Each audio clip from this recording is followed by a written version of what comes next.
We're using the R Strategy 5-phase framework. We focus on sequencing risk, not calling market tops. Everything starts with signals, not stories. Markets can stay near highs while pressure builds below the surface.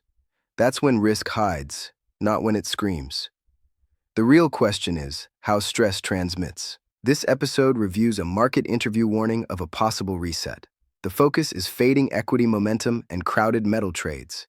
We translate that view through our strategy lens. Equities are elevated, but momentum is flattening. Metals are accelerating rapidly and drawing broad participation.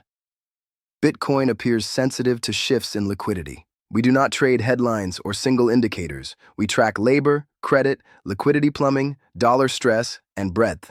Only confirmation across signals changes probabilities. Direction: equity indices continue to grind higher. Magnitude: leadership participation is narrowing. Implication: downside risk rises if funding conditions tighten.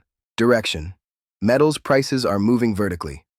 Magnitude: fast gains increase instability risk. Implication: late cycle crowding raises reversal probability. Direction: price action is sideways to weak.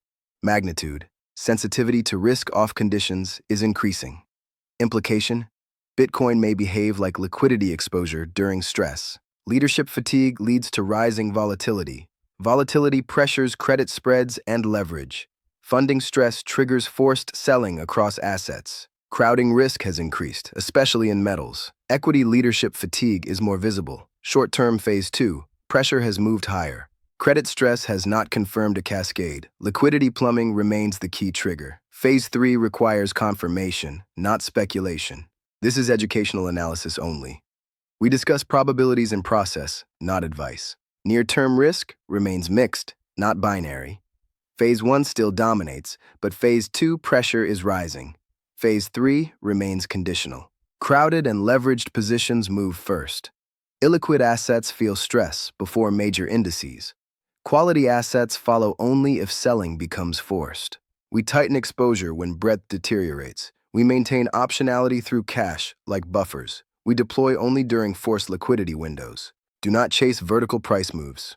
Wait for consolidation before adding size. Watch credit spreads and funding conditions closely. Confidence is medium, not high. Risk increases if spreads widen and rebounds fail. Risk eases if credit improves and breadth recovers.